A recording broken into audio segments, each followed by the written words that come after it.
अस्सलाम वालेकुम दोस्तों, अज की इस वीडियो के मैं तुहानूं विखावांगा एक चीज़ कि इटली ने जिहड़े बंदे करोना वायरस की वजह तो काम तो नहीं जा रहे। वैसे तो सारा इटली बंद है, तो कुछ सैक्टर ऐसे ने काम दे जिहड़े मतलब जिन्हां दी गौरमेंट जिहड़ी हैल्प कर रही है। कुछ सैक्टर ने जिहदे विच टूरिज्म हो गया, होटलिंग हो गई, एग्रीकल्चर हो गई, इहो जिहड़े काम ने उन्होंने गौरमेंट जिहड़ी महीने का 600 यूरो उन्होंने भेजिया। मैनू भी मेल आई है, मैं ऑनलाइन ही अप्लाई किया, मैं तुहानूं विखावांगा। तो मैनू भी मेल आई है कि तेनों जिहड़े ने पैसे आ गए ने तेरे अकाउंट 'च, तो मैं उही लैन आया वां हुण। ए सामने बैंक ये अंदर मशीन लगी है, वो मैं लैन आया वां हुण पैसे। तो मैं तुहानूं नाल विखावांगा भी वाकई आए नहीं या नहीं आए, क्योंकि कुछ दोस्त आंदे हन कि झूठे नहीं मिलने है पैसे, तो तां वास्ते मैं वीडियो बना रहा वां।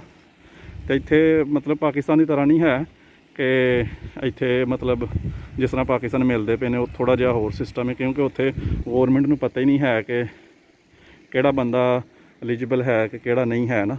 तो इत्थे तो इन्हों सारा इन्हों कोल डाटा हुंदा वे, तो इत्थे डाटे के हिसाब नाल उन्होंने सिर्फ 80 दरख्वास्त भेजी है, तो उस तो बाद उन्होंने दे पैसे जिहड़े ने आ गए ने कुछ दिनों तक, हफ्ते दे विच।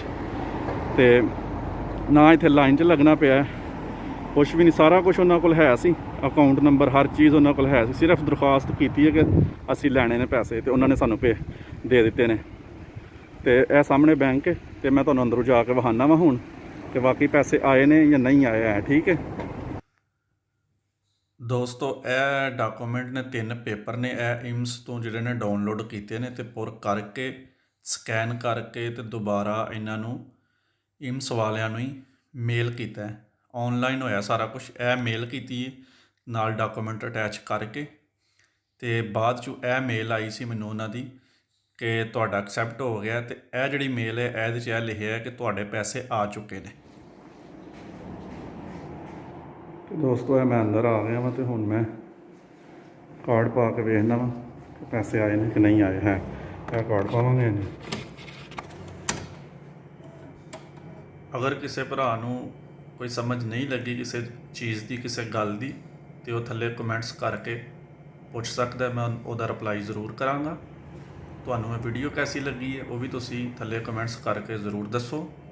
वीडियो नूं लाइक कर दवो। अगर चैनल नूं तुसीं सबसक्राइब नहीं किया होया तो चैनल नूं भी सबसक्राइब कर दवो, क्योंकि मैं इस चैनल के उत्ते इटली के लाइफ स्टाइल लोग किस तरह रहिंदे ने ये बारे च मैं वीडियो अपलोड करता रहना। अगर तुसीं वीडियो वेखना चाहते हो, होर वीडियो मेरे चैनल पर पईयां होईयां ने, तुसीं वो जाके वेख सकते हो।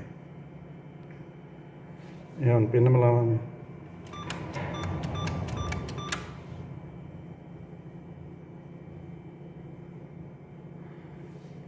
हुण इत्थे अमाउंट लिखने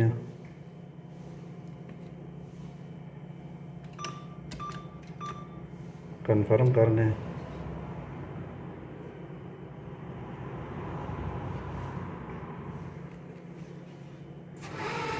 तो पैसे आ गए ने दोस्तों, पैर निकलते पे ने, तुहानूं विखाना।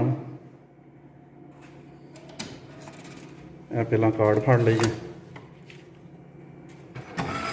तो यह वेख लो पैसे जिहड़े ने 600 यूरो दिता गौरमेंट ने, तुहाडे सामने सही है, कोई झूठ नहीं है, नाल पर्ची भी आ गई है, सही है। तो कोई मतलब कई दोस्त आते भी हैं कि फ्रॉड है, नहीं देंदे है, झूठ है, तो यह तुहाडे सामने ही सारा कुछ। ठीक है जी, अल्लाह।